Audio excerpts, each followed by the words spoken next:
নমস্কার বন্ধুরা, village style cooking YouTube চ্যানেলে আপনাদেরকে স্বাগত জানাই। আমার এটা ফার্স্ট ভিডিও। আমি আপনাদেরকে দেখাতে চলেছি কিভাবে ঘরোয়া উপকরণ দিয়ে ঘরোয়াভাবে স্পঞ্জি কেক তৈরি করা হয়।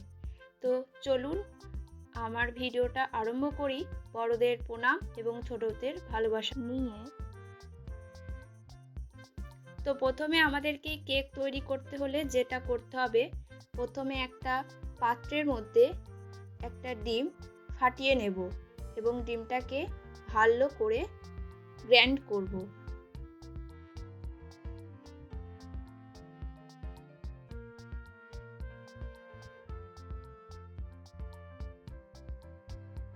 একটু লেবুর রস দিয়ে নেব যাতে কেকের মধ্যে থেকে ডিমের কোনো রকম স্মেল না আসে। ভালো করে ডিমটাকে গ্রাইন্ড করার পর ডিমের মধ্যে আমরা চিনির গুঁড়ো মিশ্রণ অ্যাড করব। অল্প অল্প করে চিনির গুঁড়ো দেব এবং মিশ্রণটাকে সুন্দর একটা পেস্টে তৈরি করব।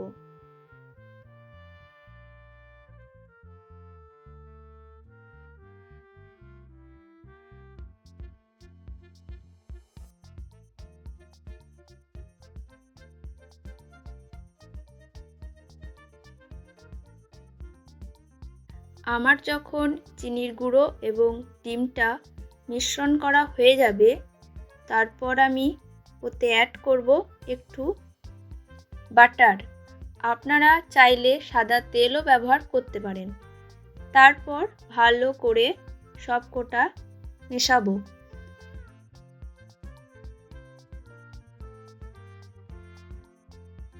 ময়দাটাকে ভালো করে একটা চালনায় চেলে নেব যাতে কোনো রকম গুটি দানা না থাকে, তাহলে আমাদের কেকটা পারফেক্ট হবে না। তো প্রথমে আমরা চেলে নেব, তারপর আস্তে আস্তে সেই ডিমের মিশ্রণে অ্যাড করতে থাকব।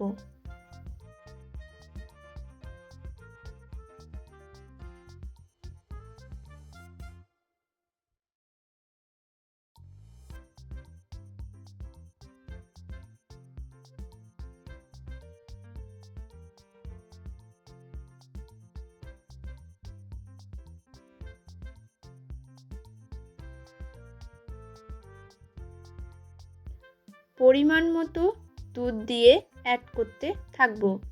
অ্যাড করার সঙ্গে এমনভাবে অ্যাড করবেন যাতে কোনো রকম দলা না পাকিয়ে থাকে।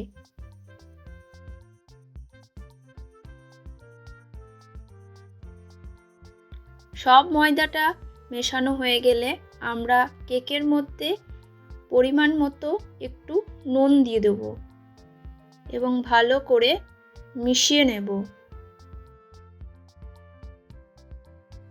আমি এখানে কেকটাকে ফোলানো এবং স্পঞ্জি করার জন্য লেমন ইনোটা ব্যবহার করেছি। আপনারা চাইলে এখানে baking soda, baking powder use করতে পারেন।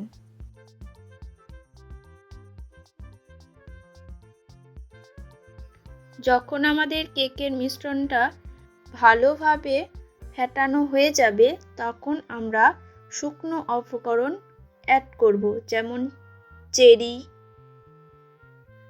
চেরিগুলো আমরা প্রথমে ময়দা মাখিয়ে রেখে দিয়েছিলাম, যার জন্য চেরিগুলো সব দিকে কেকের পুরোটাই ছড়িয়ে থাকবে, এক জায়গায় জড়ো হয়ে যাবে না। চেরি কটা দেওয়ার পর ভালো করে আমরা মিশিয়ে নেব।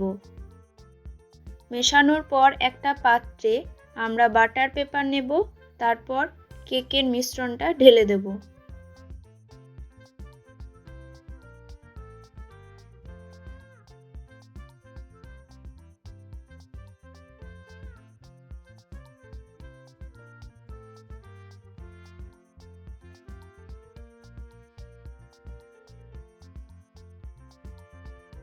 ঢেলে দেওয়ার পর একটু ভালোভাবে নাড়িয়ে নেব যাতে কোনো রকম গুটি না হয়ে যায়, তাহলে আমাদের কেকটা পারফেক্ট হবে না।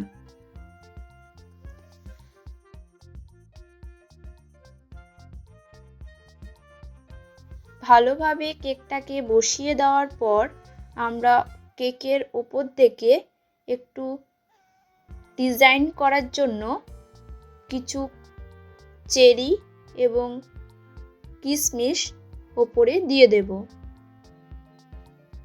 আমরা একটা পাত্র নেব, তারপর ওই পাত্রে কিছুটা বালি দিয়ে গ্যাসে আমরা ওটাকে গরম হতে দেব।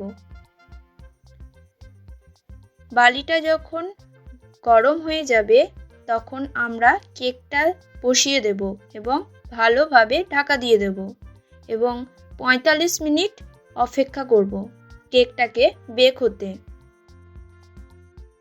45 মিনিট হয়ে যাওয়ার পর আমরা কেকটাকে খুলে একটা সরু জিনিসের সাহায্যে কেকটার মধ্যে ঢুকিয়ে দেখব যে কেকটা আমার হয়ে গেছে কিনা।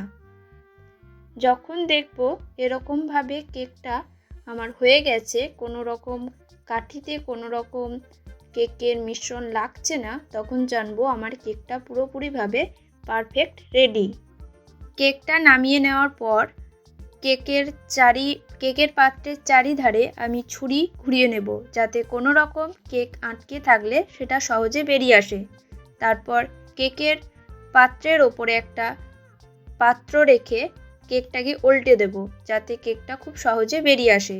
তারপর কেকের বাটার পেপারটা সুন্দর করে আমি ছাড়িয়ে নেব।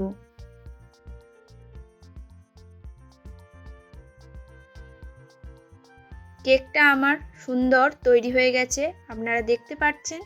এবার আমি একটা ছুরির সাহায্যে কেটে দেখাবো আপনাদের। দেখুন কত সুন্দর হয়েছে আমার কেকটা, পারফেক্টলি, খুবই কম উপকরণ দিয়ে ঘরোয়াভাবে আপনারাও বানিয়ে খেতে পারেন আমার এই ভিডিওটা দেখে। তো ধন্যবাদ সম্পূর্ণ ভিডিওটা দেখার জন্য। চলে আসছি নতুন একটা ভিডিওর সাথে।